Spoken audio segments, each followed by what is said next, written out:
Alright, I'm gonna start this video off. I'm gonna say Madam Web,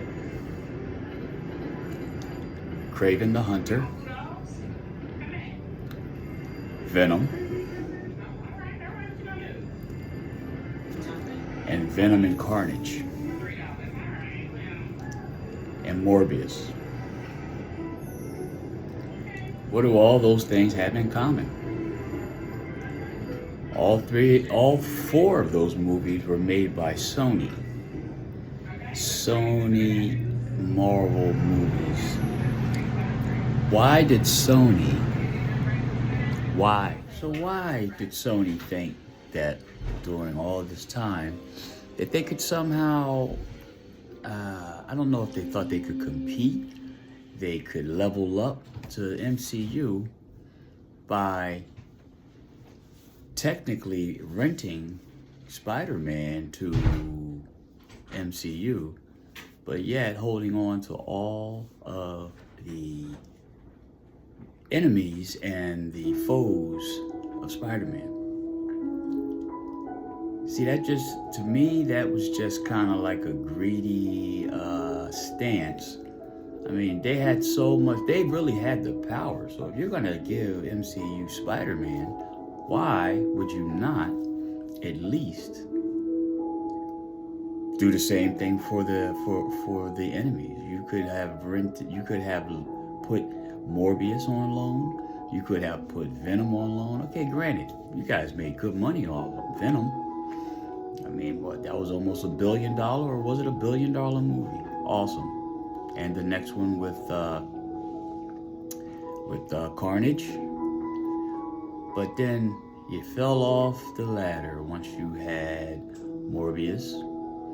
You also fell off the ladder with Madam Web. And Madam Web was such a good story in the MC and in the Marvel comics. I remember reading that story back in the 80s, I believe it was. Amazing Spider-Man and Peter Parker, the Spectacular Spider-Man. I'm guessing the early 200 issues. And I can't remember the issues from Peter Parker. But I read those stories. And Madam Web could have been a great story. Could have definitely been something that the MCU could have used. Now here's your Morbius. Come on, Morbius, awesome. But for some reason, they thought that they could take Sony,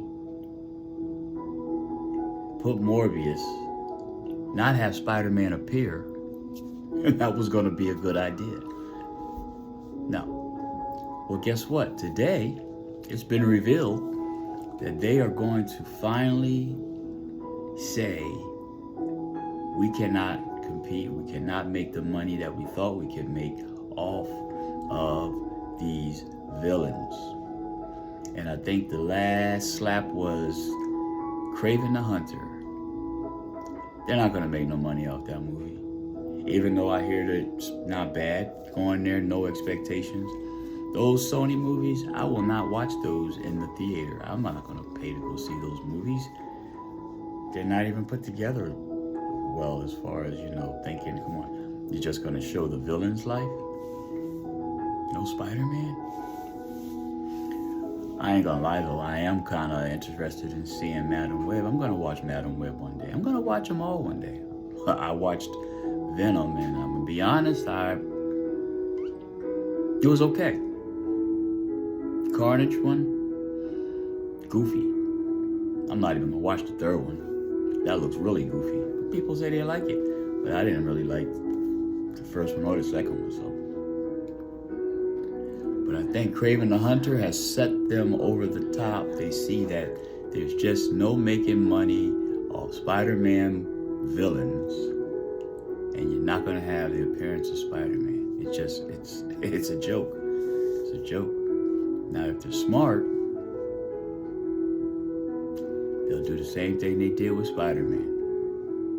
And I think the MCU would be right on top of it. I mean, it's not gonna happen probably for the next 2 or 3 years, but hey, that's money coming. That's money coming. But hey, what are you gonna do? So I'm not gonna take the credit on seeing this. I kind of overheard it from Josh at the Den of Nerds. He's where I got my information. That's where I first heard it, and then I dug a little deep for myself and realized that that's the case. I mean, there's a lot more in-depth information to this, but basically, they're stepping away from the Spider-Man villains without Spider-Man. So that's actually a good thing. So looking forward to that. But hey, gonna be keeping up with all this Marvel stuff, so leave some thoughts. Tell me what you think about this. Are you happy that Sony's backing out, or do you want them to keep going? Because there's plenty more villains they can get into. Green Goblin, they can get into a whole lot of stuff. Spider-Man saga is deep. I'm personally glad that they're stopping, but I know there's some of y'all out there that think that it's a good thing. You want to keep them going. So hey, leave it in the comments. Let me know your thoughts. Hit the subscribe. Let's talk about this Marvel thing. Marvel's about to blow up. Yesterday I was talking about Chris Evans coming back, Anthony Mackie, got Captain America. What are we gonna do with that? 2 men want the shield. What's Chris Evans' situation gonna be? You know, that's the mystery. At least when Robert Downey Jr. came back, we knew he was gonna play Dr. Doom. We don't know what version of Dr. Doom he's gonna play, but we know he's gonna play Dr. Doom. Chris Evans has yet to be revealed. Everybody's speculating, but nobody knows yet. It's gonna be good. All right, till next time. God bless. Check out the crazy random stuff that I do on the other, some of my other tapes there. All right, till next time.